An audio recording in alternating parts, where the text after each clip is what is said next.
겨울 여행 7. 새로운 곳으로.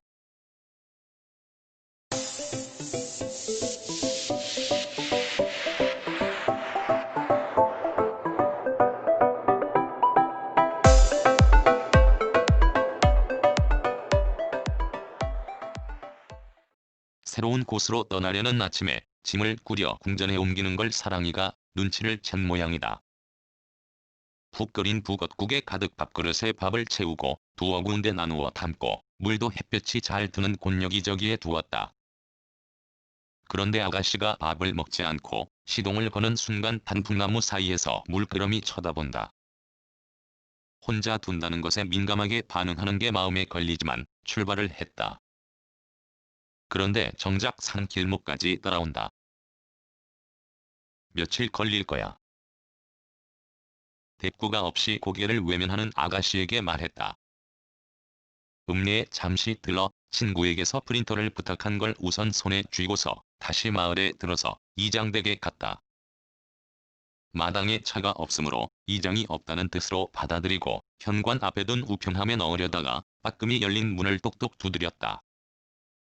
이장이 모친과 권할매가 내다보는 것이었다. 할매, 여기 계시네요. 좀 보고 가라. 현관을 두고 뒷문을 빠져나온 할매를 따랐다. 할매에게 산불감시 일을 잠시 중단하게 된 사실을 알리고 선물을 받았는데 뽑아 쓰는 휴지 묶음이다.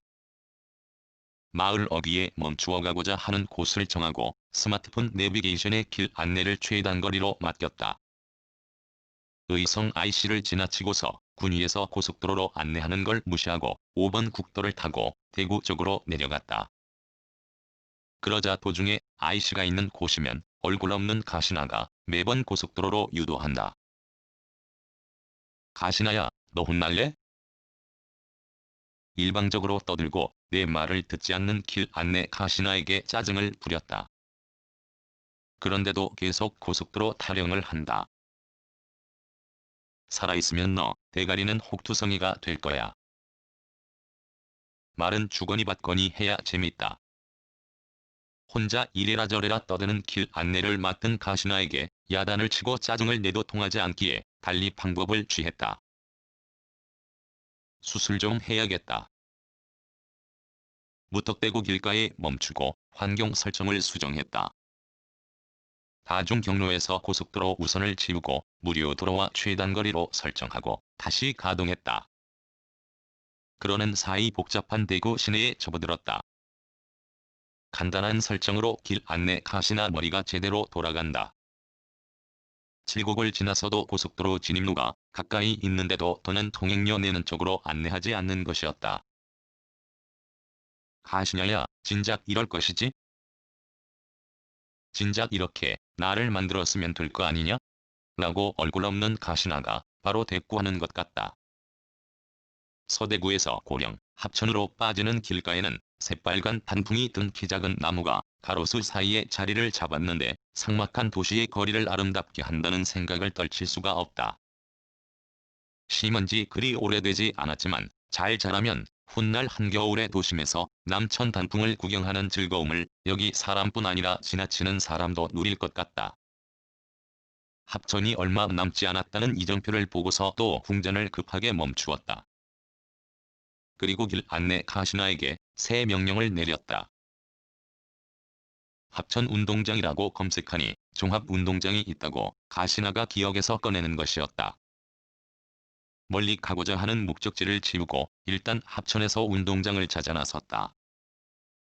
시내에 들어가려면 다리를 건너야 하고 강은 도심 복판을 두고 외곽 쪽으로 흐른다. 운동장으로 접어드는 길목에서 두 번째 환강을 만났는데 넓은 둔치에 공원을 잘 꾸몄고 화장실도 보인다. 멈추어 화장실 상태를 살피고 가시나가 명령하는 종합운동장으로 갔다. 그러나 거기는 하룻밤터로 마땅치가 않다. 주차장과 화장실 등이 그렇다. 그래서 일회공원에서 하룻밤터를 봐두고 가까운 마트에 가서 주류 코너를 살폈다. 합천 황강 막걸리가 있다.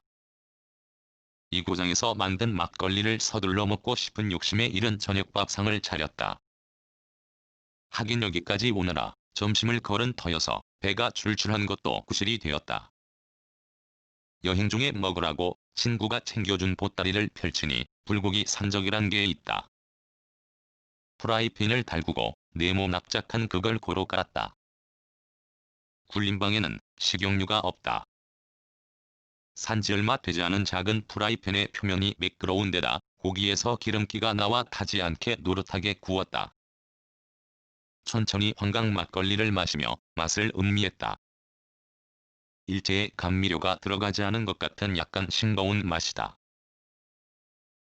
하여 용기를 보았다. 파는 막걸리에는 의뢰 식품 첨가물이 들어가는데 이건 표기가 없다. 따라서 넣은 건지 안 넣은 건지 알 수 없으나 단맛이 없으므로 안이 들어갔다는 쪽으로 좋게 생각한다. 이 막걸리는 사실을 구체적으로 표시하는 데 서툰 것 같다. 원재료를 쌀과 밀가루라고만 했다. 아무리 작은 양조장에서 만든 것이라 할지라도 막걸리는 원재료를 정확하게 명시해야 한다. 가령 쌀 100%, 밀가루 100% 따위다. 여기에 쌀을 원료로 할 경우 국내 쌀 또는 수입국을 소비자가 알 수 있게 표기해야 한다. 또 쌀과 밀가루를 섞었으면 몇 대 몇인지도 표시해야 한다. 그런데 이 황강 막걸리는 두 가지를 무시했다. 즉 원재료 비율과 첨가물 유무 여부와 세부 사항이다. 합쳐는 막걸리에 이만큼 자신이 있단 건가? 아니면 무식하거나 소비자를 우롱하겠다는 건가? 두 병 비우는 사이 이 같은 생각도 두 번 들었다. 맛의 결과는 아주 엉터리도 아니고 아주 뛰어나지도 않은 중간 정도다.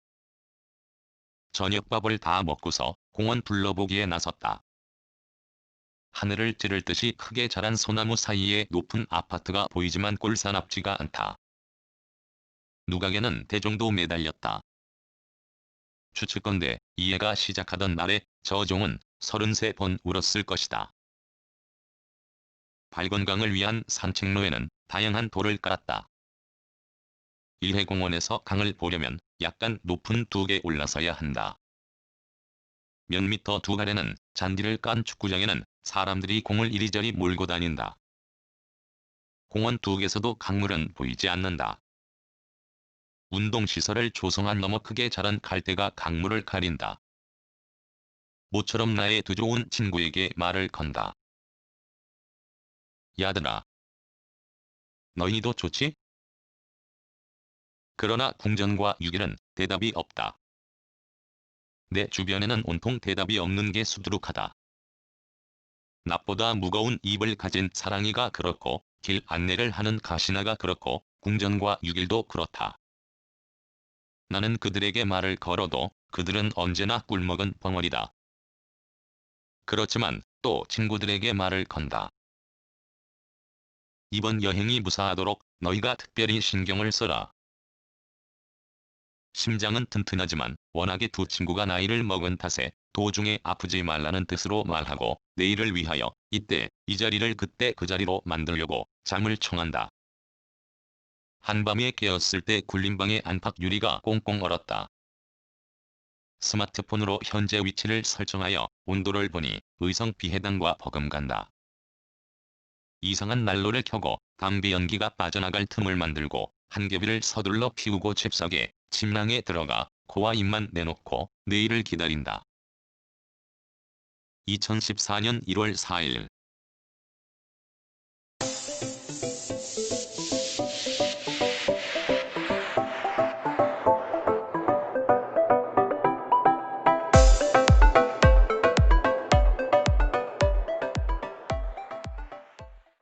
글 모든 것으로부터 자유인 무학 낭독 글 읽어주는 강지식 들어주셔서 고맙습니다.